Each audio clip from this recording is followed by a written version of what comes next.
Ikaupat nga Domingo sa Pasko sa pagkabanhaw. Ang kinabuhi diha sa tumang kapuno niini. Saad kini. Kinsa may dili gusto og kapuno sa kinabuhi. Apan sa kanunay masayop kita sa pagsabot ni ining maong saad, kay nagpaabot man kita og kinabuhi nga puno sa kwarta ug sa gahom ug sa mga bahandi. Apan kining mga kalibutanong butang magpuno ba gayud sa atong kinabuhi?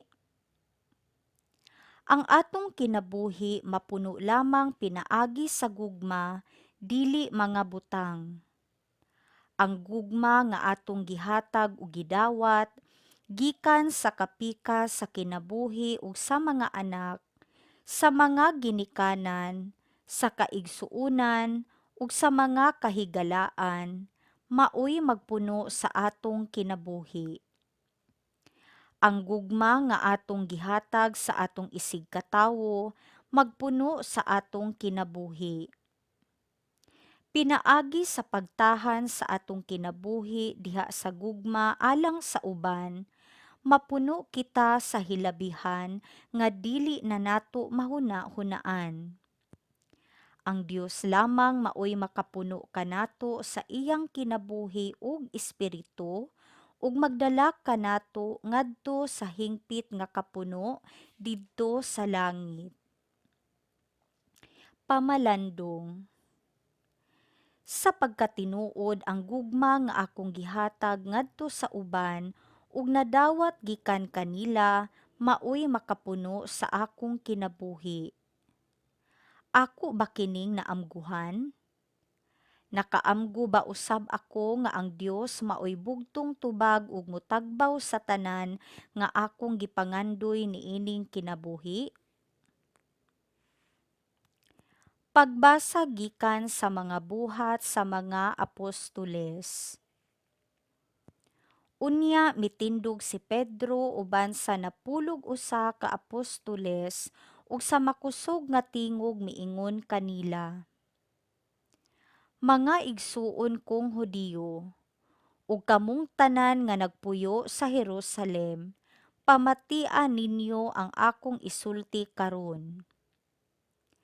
Busa ang tanang mga tawo sa Israel, kinahanglan masayod nga kining maong Hesus nga inyong gilansang sa krus, gihimo sa Dios nga Ginoo ug Mesiyas. Sa pagkadungog niini sa mga tawo, natandog sila pag-ayo ug giingnan nila si Pedro ug ang ubang mga apostoles. Mga igsuon, unsa may among buhaton? Unya miingon si Pedro kanila. Ang tagsa-tagsa kaninyo kinahanglan maghinulsol ug magpabunyag sa ngalan ni Hesukristo aron pasayloon ang inyong mga sala ug madawat ninyo ang gasa sa Dios nga mao ang Espiritu Santo.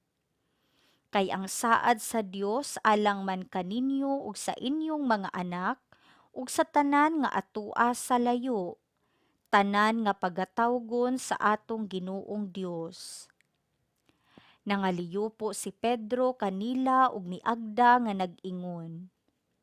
Luwasan ninyo ang inyong kaugalingon sa silot nga ipahamtang niining daotang katawhan. Daghan kanila mituo sa iyang mensahe ug nagpabunyag. Mga 3,000 ka tawo ang nahidugang sa pundok sa mga magtotoo ni adtong adlawa. Ang pulong sa Ginoo. Salmo responsoryo. Magbalantay kanako ang Ginoo, wala nay magmakulang pa kanako. Magbalantay kanako ang Ginoo, wala nay magmakulang pa kanako. Sa lunhaw nga sibsibanan iya ako nga gipapahulay. Sa daplin sa malinawon nga tubig, iya akong gidala. Iyang gihupay ang akong kalag. Magbalantay kanako ang Ginoo, wala nay magmakulang pa kanako. Iya ako nga gitultulan sa mataro nga mga agianan tungod sa iya nga ngalan. Bisan kun maglakaw ako sa walog nga mangitngit, wala ako'y kahadlukan nga dautan, kay anaa ka man sa akong kiliran. Sa imong igbubugaw ug sungkod, gihatagan mo ako og kaisog. Magbalantay kanako ang Ginoo, wala nay magmakulang pa kanako. Gihikyaran mo ako og lamisa sa akong atubangan, samtang nagtan-aw ang akong mga kaaway. Gidihugan mo ang akong ulo og lana, nagaawas gayud ang akong imnanan. Magbalantay kanako ang Ginoo, wala nay magmakulang pa kanako. Ang kaayo lamang ug kaluoy maoy nagasunod kanako sa tanang mga adlaw sa akong kinabuhi. Ug magpuyo ako sa balay sa Ginoo sa mga katuigan nga umaabot. Magbalantay kanako ang Ginoo, wala nay magmakulang pa kanako. Pagbasa gikan sa unang sulat ni San Pedro.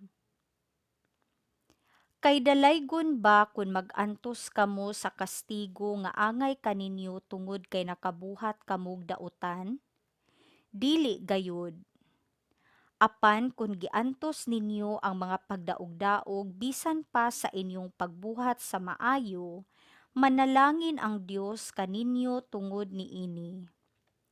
Gitawag kamo sa Dios aron mag-antos, kay si Kristo nag-antos man tungod kaninyo ug naghatag kaninyo panig-ingnan aron inyong sundon. Wala siya makasala ni mamakak. Sa dihang gibugal-bugalan siya, wala siya mubalo sa pagbugal-bugal, sa dihang gisakit siya, wala siya manghulga. Hinunua, iyang gisalig ang tanan sa Dios, ang mataro nga maghuhukom. Didto sa krus gidala ni Kristo diha sa iyang lawas ang tanantang mga sala, aron dili na kita magpakasala, kundili magkinabuhi nga matarong. Pinaagi sa iyang mga samad nangaayo kamo. Kamo kaniadto sama sa mga karnero nga nahisalaag, apan karon gidala kamo pagbalik aron magsunod sa magbalantay ug tigpanalipod sa inyong mga kalag. Ang pulong sa Ginoo. Pagbasa gikan sa Santos nga Ebanghelyo sumala ni San Juan. Si Jesus miingon ngadto sa iyang mga tinun-an, "Sultihan ko kamo, ang tawo nga dili moagi sa pultahan inig sulod niya sa turil ug mokatkat hinuon sa laing bahin niini, kawatan ug tulisan. Apan ang magbalantay sa mga karnero, musulod agi sa pultahan. Ug ang pultahan ablihan sa portero aron makasulod siya. Mamati ang mga karnero sa iyang tingog inigtawag niya sa ilang tagsa-tagsa kangalan ug mag-una siya kanila sa ilang paggula. Kun atuan na sila sa gawas, mag-una siya kanila ug ang mga karnero mosunod sa laing magbalantay. Managan hinuon sila, kay wala man sila makaila sa iyang tingog. Gisaysay ni Jesus kanila kining sambingaya, apan wala sila makasabot sa iyang gisugilon kanila. Busa miingon si Jesus pag-usab, "Sultihan ko kamo, ako ang pultahan sa mga karnero. Ang tanan nga mianhi una kanako, mga kawatan ug mga tulisan, ug busa wala mamati kanila ang mga karnero. Ako ang pultahan. Ang musulod agi kanako maluwas. Musulod siya ug mugula ug makakaplag siyag masibsib. Apan ang kawatan muanhi aron lamang pagpangawat ug pagpatay ug paglaglag. Mianhi ako aron makabaton kamo og kinabuhing madagayaon. Ang Ebanghelyo sa Ginoo.